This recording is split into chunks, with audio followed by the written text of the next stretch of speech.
Hello বন্ধুরা, কেমন আছো তোমরা সবাই? আশা করি অনেক অনেক ভালোই আছো। আর তোমাদের ভালোবাসায় আমিও অনেক ভালো আছি, কারণ তোমরা আমাকে যে পরিমাণে ভালোবাসা দিয়েছ এবং সাপোর্ট দিয়েছ তা আমি কোনোদিন ভুলতে পারবো না। তাই তোমাদেরকে মজা দেওয়ার জন্য আবারও একটি নতুন গল্প নিয়ে হাজির হলাম। গল্পটি শোনার মতো, আশা করি তোমাদের দাঁড়িয়ে যাবে এবং তোমরা হাতের কাজ করতে সবাই হেডফোন নিয়ে বসে যাও।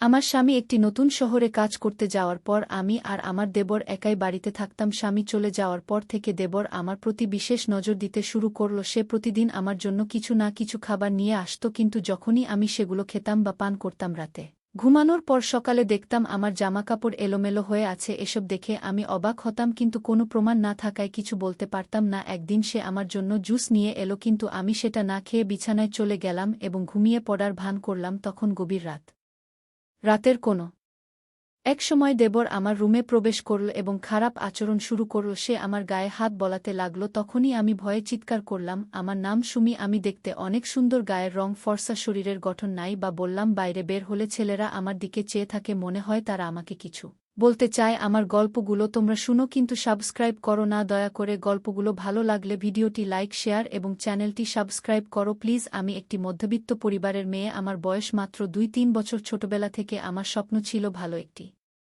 বাড়িতে থাকার, কিন্তু সে স্বপ্ন পূরণ করা সম্ভব হয়নি। আমি বেশি পড়াশোনা করতে আগ্রহী ছিলাম না, তাই একাদশ শ্রেণী পর্যন্তই পড়েছি। 2 ভাইয়ের মধ্যে একমাত্র আমিই ছিলাম। আমার বাবা মায়ের অনেক আদরের বড় ভাই শহরে একটি কোম্পানিতে কাজ করত। বাবা ছুটিতে বাড়ি ফিরলে মা তাকে বলতে লাগলেন যে বড় মেয়ের এখনই বিয়ে দেওয়া উচিত। বাবাও এ বিষয়ে চিন্তিত ছিলেন, তাই তিনি আমার জন্য একটি ছেলে খুঁজতে লাগলেন। পরের দিনই বাবার সঙ্গে ছেলেটির দেখা করতে আসে। সে পাশের শহর থেকে এসেছিল। ছেলেটির নাম ছিল সুনীল। তার মা বাবা ছিলেন না, তবে তার এক ছোট ভাই ছিল যাকে সে নিজের ভাইও এর মতোই দেখত। বাবা মা এই সম্পর্কটি পছন্দ করেছিলেন, কারণ এটি একটি ছোট পরিবার ছিল এবং বাড়িতে কোনো অভাব ছিল না। রোহিতের ছোট ভাইয়ের নিজস্ব একটি ইলেকট্রনিক দোকান ছিল, যা তিনি নিজেই পরিচালনা করতেন। সবকিছু ঠিকঠাক হওয়ার পর 1 মাস পর আমি সুনীলকে বিয়ে করলাম এবং শ্বশুরবাড়িতে এলাম। সুনীল এর বাড়ি দেখে বুঝলাম আমার স্বপ্ন পূরণ হতে চলেছে। বিয়ের প্রথম রাতের ঘটনায় আমি খুবই নার্ভাস ছিলাম। রুমে বসে আমি কেবল আমার স্বামীর আসার অপেক্ষা করছিলাম, কিন্তু আমার মধ্যে যে ভয় ছিল তা স্পষ্ট বোঝা যাচ্ছিল। আমাদের জীবন একটা নতুন সূচনা নিতে চলেছে। সবাই চায় তাদের বিয়ে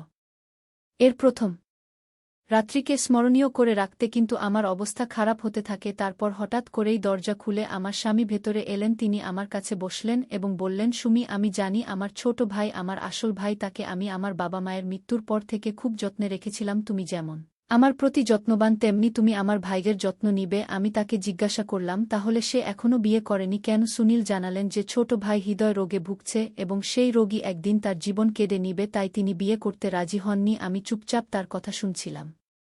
তারপর সে আমার হাত ধরে তার ভালোবাসা দেখাতে লাগল। তার এই আন্তরিকতার কারণে আমার মনেও অনুভূতি জাগতে শুরু করে। আমরা একে অপরকে সমর্থন করে অনেকক্ষণ কথা বললাম। এই ঘটনার আগে আমি খুব নার্ভাস ছিলাম, কিন্তু এখন আমি অনেক ভালো অনুভব করতে লাগলাম। রাতের ক্লান্তিতে কখন আমাকে ঘুমের জগতে নিয়ে গেল বুঝতেই পারিনি। সকালে উঠে দেখলাম আমার জামাকাপড় ছড়িয়ে ছিটিয়ে পড়ে আছে। ফ্রেশ হতে বাথরুমে গেলাম, তবে কোমরে হালকা ব্যথা অনুভব করছিলাম। কিছুক্ষণ পর ফিরে এসে দেখলাম সুনীল রান্নাঘরে চা বানাচ্ছেন। বাড়িতে আর কোনো মহিলা ছিল না, তাই আমি তাকে বললাম, তুমি ফ্রেশ হও, আমি নাস্তা তৈরি করছি।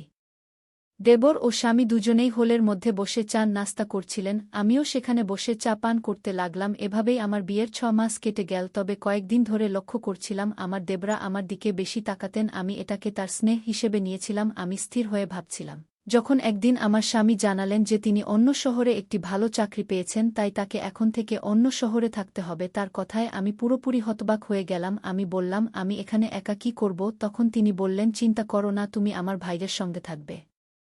তিনি খুব ভালো মানুষ, তোমার যত্ন নেবে এবং তোমারও তার যত্ন নেওয়া উচিত। আমার স্বামীর এই কথায় আমি রেগে গিয়ে বললাম, আপনি কি বলছেন? আমার যদি কিছু লাগে তাহলে কাকে বলবো? তিনি বললেন, কয়েকদিন সহ্য করো, তারপর তোমাকে আমার কাছে নিয়ে আসব। এভাবে বলেই তিনি চলে গেলেন। পরদিন আমি বিষণ্ণ মুখে আমার রুমে ফিরে এলাম। এমন সময় আমার দেবর এসে বললেন, সুমি ভাবি, বেশি চিন্তা করো না, আমি আছি, তুমি যা খুশি বলো। আমি বললাম, হ্যাঁ ঠিক আছে। তিনি আমার মাথায় হাত বুলিয়ে দিলেন। তারপর আমি বাইরে এসে ঘরের কাজ করতে লাগলাম। কাজ শেষ করে বাথরুমে গেলাম। গোসল করার সময় দরজা বন্ধ করিনি তখন মনে হলো কেউ আমাকে দেখছে, ভাবলাম এটা শুধু আমার মনের ভুল, কারণ বাড়িতে আমি একাই ছিলাম। কিছুক্ষণ পর গোসল সেরে রুমে গিয়ে পোশাক পরিবর্তন করছিলাম। সেই সময় আমি নিজেকে আয়নায় দেখছিলাম, আমাকে অনেক সুন্দর লাগছিল। এ অবস্থায় মনে হচ্ছিল যেন কেউ আমাকে গোপনে দেখছে, যদিও এর আগে কখনো এমন অনুভূতি হয়নি। রাতে বিছানায় শুয়ে আমার স্বামীকে খুব মিস করতাম, কিন্তু আমার কিছু করার ছিল না। একরকম রাত কাটাতে হতো, কাজের ক্লান্তিতে ঘুমিয়ে পড়তাম। অন্য শহরে গিয়ে স্বামী এক শূন্য দিন কাটিয়ে দিলেন। আমি ফোনে কথা বলতাম, কিন্তু একজন মহিলা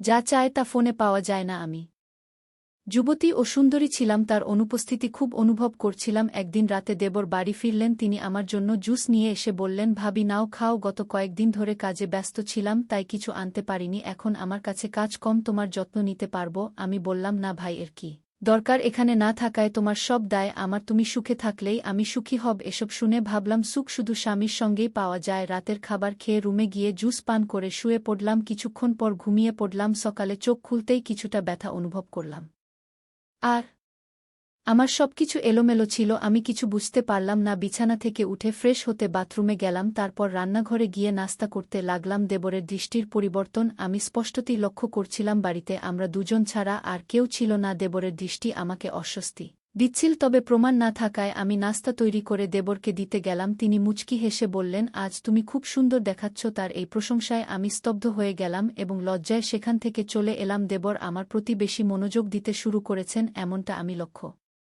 করছিলাম। আরও 10 দিন কেটে গেল। এই সময়ে দেবর প্রতি রাতে আমার জন্য কিছু না কিছু নিয়ে আসে, যা খাওয়ার পর আমি অসুস্থ অনুভব করতাম। দেবর আমার খুব কাছে আসতে শুরু করেছেন এবং আমার সঙ্গে এমনভাবে মজা করতেন যা অস্বস্তিকর ইঙ্গিত বহন করত। আমার স্বামী একজন ভালো মনের মানুষ, তাই আমি এসব কথা তাকে বলতাম না, তবে তার দৃষ্টিতে একটা অদ্ভুত আকর্ষণ ছিল যা আমি স্পষ্ট বুঝতে পারছিলাম। আমি সুনীলকে খুব মিস করছিলাম। তাকে বললাম, তুমি আমাকে এখান থেকে নিয়ে যাও, তোমাকে ছাড়া আমি থাকতে পারবো না। সুনীল বলল, আমি এখনই ছুটি পাব না, কারণ অনেক স্টাফ ছুটিতে আছে এবং আমাকে আরও কাজ করতে হবে। আমি অনেক বোঝানোর চেষ্টা করলাম, কিন্তু সে বুঝতে চায়নি। এমনকি দেবরের আচরণ সম্পর্কেও কিছু জানাতে চেয়েছিলাম, কিন্তু সে বিশ্বাস করছিল না। ফোন রেখে আমি দুঃখে ভেঙে পড়লাম এবং আমাদের সব স্বপ্নের কথা ভাবতে লাগলাম। স্বামী ছাড়া আমি আর থাকতে পারছিলাম না। আমি লক্ষ্য করলাম আমার দেবর মাঝে মাঝে আমার রুমে আসতেন এবং তিনি বলতেন, যদি তোমার প্রয়োজন হয় হয় আমাকে বলো। তার কথায় আমি ভয় পেয়ে যেতাম এবং ভাবতাম, কেন সে আমার সঙ্গে এভাবে কথা বলছে। এক রাতে দেবর জুস নিয়ে এসে বললেন, ভাবি নাও, সারাদিনের কাজের পর একটু স্বস্তি পাবে। আমি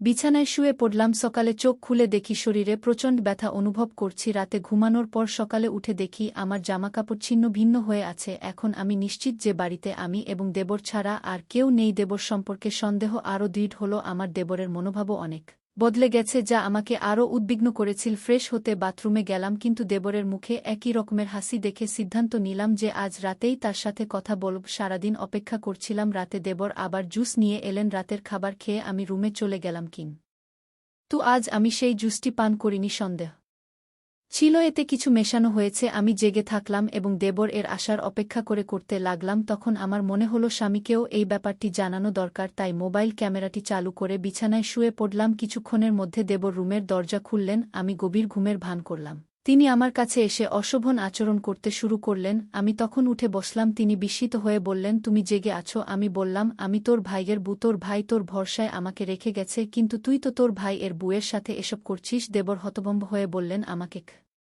ক্ষমা করো, আমি এমন অবস্থায় দেখে নিজেকে সংহত করতে পারিনি। যখন থেকে তোমাকে ওই অবস্থায় দেখলাম তখন থেকেই এসব চিন্তা মাথায় আসতে শুরু করেছে। আমি জিজ্ঞেস করলাম, কখন থেকে দেখলে? তিনি বললেন, একদিন তুমি বাথরুমে গোসল করছিলে, আমি কাজ থেকে বাসায় ফিরছিলাম, তখন চোখ তোমার দিকে পড়ল। তুমি যখন গোসল সেরে রুমে গেলে ভাবলে বাড়িতে কেউ নেই, দরজা খোলা রেখে আয়নায় নিজেকে দেখছিলে। তোমাকে ওই অবস্থায় দেখে আমার ভেতরের অনুভূতি উথলে উঠেছিল। সেদিন কোনো রকমে নিজেকে সামলে নিয়েছিলাম, কিন্তু তোমার সেই দৃশ্যটা আমার মনে গেঁথে গিয়েছিল। তারপর ভাবলাম এর একটা সমাধান খুঁজতে হবে। আমি তোমার জন্য খাবার ও পানীয় আনতে শুরু করলাম, যেগুলোতে আগে থেকেই চেতনানাশক ওষুধ মেশাতাম। সরাসরি কিছু বলতে পারিনি, কারণ আমি আমার ভাইকে খুব ভালোবাসি এবং তার স্ত্রীর সাথে এমন কিছু করতে চাইনি। আমি চেয়েছিলাম তুমি অজ্ঞান হয়ে যাবে, যাতে আমি আমার ইচ্ছা পূরণ করতে পারি আর তোমার কিছুই জানা হবে না। তারপর দেবর বলতে থাকলেন, আমি এসব করেছি যাতে আমার ভাইয়ের চোখে ধরা না পড়ি। আমি তার কথা শুনে কাঁদতে লাগলাম এবং বললাম, তুমি কি একবারও তোমার ভাইয়ের কথা ভাবনি? আমি আমার স্বামীকে সব বলবো। দেবর বললেন, না, দয়া করে বলো না। আমি তাকে খুব ভালোবাসি এবং যদি এটা জানে তাহলে আমার সবকিছু শেষ হয়ে যাবে, আমার ইলেকট্রনিক দোকানও বন্ধ হয়ে যাবে, কেউ আর আমার কাছে আসবে না, আমার সম্মান এখন তোমার হাতে। তার কথায় আমি কাঁদতে লাগলাম আর তিনি আমাকে সান্ত্বনা দিতে লাগলেন যে এখন থেকে আর এমন কিছু করবেন না। কিন্তু আমি কিছু ঠিক করতে পারছিলাম না, আমার ইজ্জত চলে গেছে, কেন চুপ থাকব। আমার কথা শুনে তিনি পায়ে পড়ে কাঁদতে লাগলেন এবং বললেন, যদি তুমি কিছু বলো তাহলে আমার আর কোনো উপায় থাকবে না, আমি আমার ভাইয়ের চোখে অপরাধী হয়ে বাঁচতে পারব না। তিনি যখন অনুনয় বিনা করে আত্মহত্যার হুমকি দিতে লাগলেন তখন ভাবলাম যা হওয়ার ছিল তা হয়ে গেছে, কিন্তু আমার স্বামী যদি এ কারণে কিছু করে সেটাও তো আমি সহ্য করতে পারব না। এরপর আমার ঘর ভাঙ্গার ভয় ছিল, আমি সিদ্ধান্ত নিলাম এই সত্যটা আমার স্বামীর কাছে কখনোই বলব না, আমার কোন দোষ ছিল না তাই চুপ করে থাকার সিদ্ধান্ত নিলাম। দেবর লজ্জায় মুখ নিচু করে চলে গেলেন আর আমি ফোনে রেকর্ড করা ভিডিওটি মুছে ফেললাম। সেই দিনের পর থেকে তিনি আর কখনো আমার সাথে অন্যায় করেননি, কারণ তিনি তার ভুল বুঝতে পেরেছিলেন আর সে বেশিদিন বাঁচবেও না, কারণ দিন দিন সে আরও বেশি অসুস্থ হয়ে পড়ছে। কিছুদিন পর স্বামীও বাড়ি ফিরে এলো এবং আমরা একসঙ্গে অন্য শহরে চলে গেলাম যেখানে তিনি কাজ করছিলেন। আমি এখন তার সাথে ভালো আছি। দেবর কিছুদিন পর মারা গেলে স্বামী মাঝে মাঝে আমাকে দোষারোপ করত, কারণ দুই ভাইয়ের মধ্যে খুব ভালোবাসা ছিল তাকে ফেলে আমরা এখানে এসেছি। গল্পটা কেমন লাগলো জানাতে ভুলবে না। আরও মজার মজার রোমান্টিক গল্প শুনতে চাইলে ভিডিওটি লাইক, শেয়ার এবং চ্যানেলটি সাবস্ক্রাইব করতে এবং বেল আইকনটি ক্লিক করতে ভুলবে না। ধন্যবাদ।